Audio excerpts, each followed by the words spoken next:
গতকালকে এই বাইটির ভিডিওটা আপনারা মোটামুটি সবাই দেখছেন, যারা সোশ্যাল মিডিয়া থাকেন তারা অবশ্যই এই ভিডিওটা দেখছেন। তো তার পরিচয় হয়েছে গিয়া কোনো একটা রেল স্টেশনের কুলি হিসাবে কাজ করিয়া থাকে এই বাইটি। কিন্তু বিষয়টা হয়েছে, যখন একজন যাত্রীর মাল সাবানার ট্রেনও ঠিকঠাক মতো পৌঁছানোর পরে তার টাকাটা না দিয়ারই ওই মানুষটা চইলা যাইতেছে পিছে দিয়ে ট্রেনর, আপনারা সবাই দেখছেন ভিডিওর মধ্যে, পিছে দিয়ে ওই বাইটার টেকা নেওয়ার লাগিয়া অনেক দূর আয়, কিন্তু দৌড়ি দৌড়ি অনেক দূর আয়।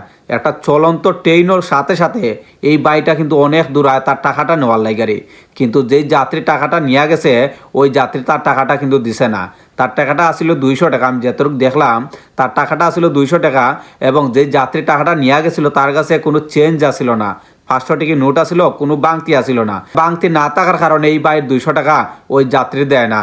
অথচ আমি দেখলাম দীর্ঘ রাস্তা দৌড়ার পরও কিন্তু সে ভাইটি টাকাটা নিতে পারে না। লাস্টে একটা কথা হয়েছে ভাই, আমার অন্তরটা ফাটি গেছে। লাস্টে যখন একটা কথা হয়েছে যে আপনার বিচারটা আল্লাহ করবা, এই কথা হওয়ার পরে ভাই আমার নিজেরই খুব কষ্ট লাগছে। একবার চিন্তা করি দেখুন আমরা কোন লেভেলের অমানুষ। আমরা যদি অমানুষ না হইতাম তো সামান্য দিনমজুর এই বাড়িটার টাকাটা লইয়া আমরা কোনোভাবে যাইতে পারতাম না।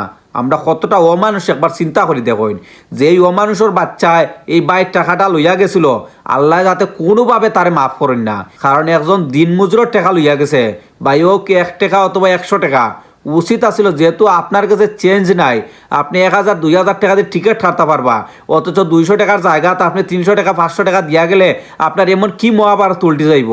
আপনি কিন্তু তার টাকাটা এরপরও দেন নাই। ট্রেনের সাথে সাথে দীর্ঘ সময় কিন্তু দৌড়ার পরও সে তার টাকাটা নিয়ে যাইতে পারছে না। সামান্য একজন কুলির টাকা মারি আমরা খাই, সামান্য একজন দিনমজুরের টাকাটা আমরা মারিয়া খাই। আমরা মন মানসিকতা কতটা ছোট একবার চিন্তা করে দেখুন। আল্লাহ যাতে এই মানুষগুলার কোনো সময় মাফ করেন না।